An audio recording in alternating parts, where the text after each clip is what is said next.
రాజమండ్రిలో కల్తీ పాలు సంఘటన 6 మంది ప్రాణాలు తీసింది. ఇప్పుడు బ్రేకింగ్ న్యూస్ అంటే ఇంకా 9 మందికి సీరియస్‌గా ఉందట. 15 మంది ఆసుపత్రిలో చికిత్స పొందుతూ ఉన్నారు.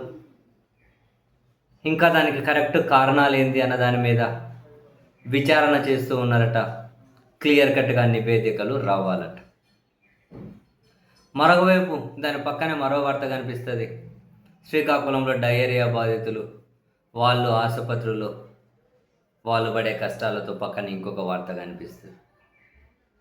ఆ రెండింటికంటే పైన బ్యానర్ హెడ్డింగ్‌లో ఏం కనిపిస్తాయి? ఎమ్మెల్యేలు, మినిస్టర్లు, తోపులు, తురుములు అనబడే వీళ్ళంతా ఉత్సాహంగా, ఉల్లాసంగా క్రికెట్లు, కబడ్డీలు ఆడి కామెంటరీలు చేసి ఎగిరెగిరి ఆనందం, ఉత్సాహంతో కేరింతలు కొడుతూ ఉన్నారు. ఉప ముఖ్యమంత్రిగా ఉన్న వ్యక్తి ఏమో ఇజ్రాయెల్, పాలస్తీనా లేదు ఇరాన్, ఇజ్రాయెల్ వీళ్ళ యుద్ధాల గురించి మాట్లాడుతూ ఉన్నారు.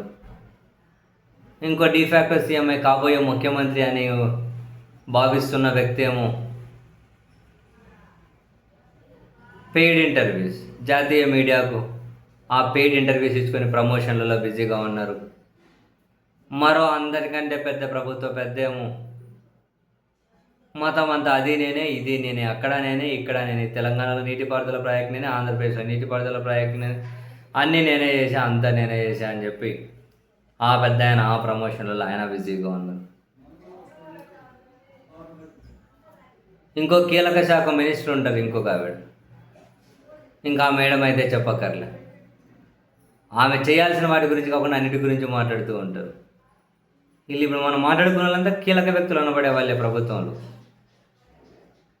ఇందులో కొందరు ఎక్కితే విమానం, దిగితే విమానం, షేర్ ఆటో లెక్కన.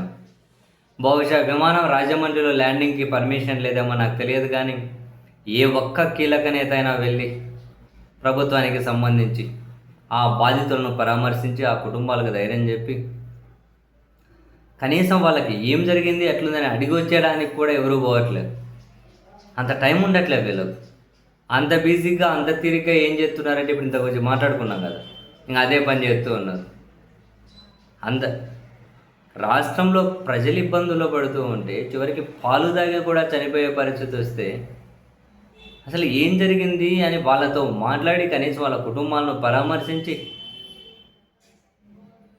అక్కడికి వెళ్ళి క్షేత్రస్థాయిలో తెలుసుకొని వాళ్ళతో మాట్లాడే టైం కూడా ఉండడం లేదు కీలక నేతలకు, ప్రభుత్వ పెద్దలకు.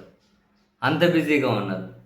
దేంట్లో బిజీ అంటే ఇంతే, పిఆర్ ఈవెంట్స్, మత రాజకీయాలు, అంత ఇటువంటివే. ఎదుటల మీద రాజకీయ కక్ష, రాజకీయ ద్వేషం చల్లడం. చివరికి అసెంబ్లీలో కూడా ఈ అంశం చర్చ రాకుండా పోతుంది. అసెంబ్లీలో ఏవేవో చర్చకు ప్రజా ప్రయోజనాల కోణంలో ఒక్కటి కనుక ఈ మధ్య అర్థవంతంగా చర్చ జరగట్లే.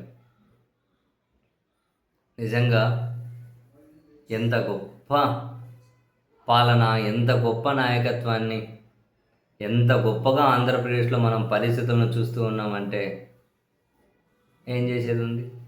పండగ చేసుకునే వాళ్ళు చేసుకుంటారు, అల్లాడిపోయే వాళ్ళు అల్లాడిపోతూ ఉంటారు. పోనీయండి, జనాలు కూడా ఒకరి బాధ, ఒకరి సీరియస్నెస్, ఏ అంశం ఎంత సీరియస్ అని చెప్పి ఆలోచించే టైము, ఓపిక కూడా జనానికి ఉండడం లేదుగా.